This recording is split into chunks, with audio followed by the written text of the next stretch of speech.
From Washington, this is VOA News.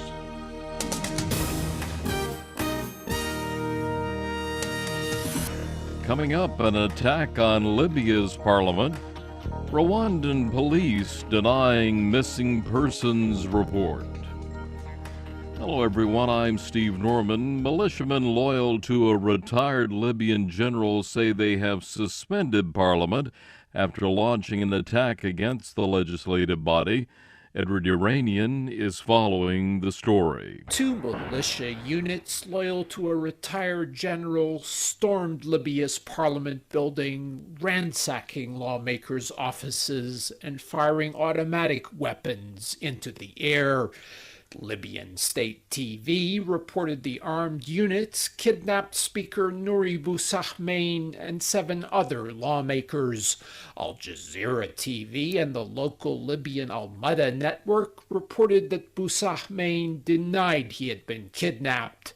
Earlier at a news conference, Bousahmein had called the attack by men loyal to former Army Chief of Staff Khalifa Haftar a coup against Libya's legitimate government, and called on opposing militias belonging to mostly Islamist groups to counter the attacks.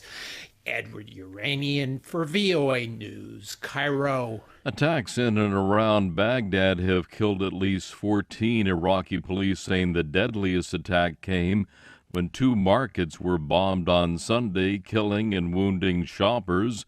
United Nations says violence between the Sunni minority and ruling Shiite majority has killed more than 12,000 Iraqis over the past year. Many blame Prime Minister Nouri al-Maliki's government for failing to strengthen security across the country. Mr. Maliki is hoping the results of the April 30th parliamentary elections will bring him a 3rd term. Pope Francis is asking the world to pray for victims of the worst flooding to hit the Balkans in more than a century. Floods in Bosnia-Herzegovina, Croatia, and Serbia have killed at least 37 people, left tens of thousands homeless. The floods have caused 2,000 landslides and uncovering mines left over from the Balkan Wars of the early 1990s. Russian cargo planes and helicopters from the European Union are helping with the relief efforts.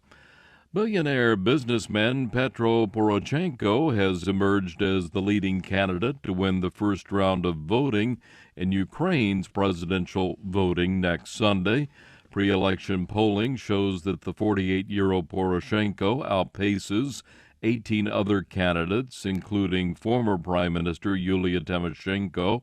She was jailed for abuse of office by former President Viktor Yanukovych, but freed after he fled the country for Russia as Ukrainians took to the streets of Kiev to protest his government. On Sunday, 20,000 Tatars in Crimea defied a Russian ban on mass gatherings in the central square for a regional capital in Simferopol and staged a remembrance nearby of the 70th anniversary of the community's deportation to Central Asia by then-Soviet dictator Joseph Stalin. Turkish authorities have charged 3 people, detained 22 others as part of an investigation into last week's deadly coal mine disaster in western Turkey that killed 301 miners. The accident has triggered protests across Turkey and aimed at the government and the mine owners, what they said was neglected safety. The mine owners' operation has denied any claim of negligence. Rwanda's national police have dismissed allegations by Human Rights Watch that a number of people have vanished or have become victims of forcible disappearance in the north and west of the country. Nick Long has more from Kigali. The police were reacting to a report that Human Rights Watch published on Friday. The group said an increasing number of people have been forcibly disappeared or have been reported missing in Rwanda since March. The report cited 14 cases. In response, the police spokesman, Assistant Commissioner of Police Damas Gatari, said there are no missing persons and the accusations are false baseless and have no evidence. Qatari's statement explained that during recent operations to arrest suspects alleged of conspiracy against established government and terror activities, some people were apprehended. He said it took time to crack down this network, but added, "We have over 35 suspects who will be handed over to prosecution." Reacting to the police statement, Human Rights Watch researcher Karina Tetsakian said she hopes the authorities will physically produce the people being held.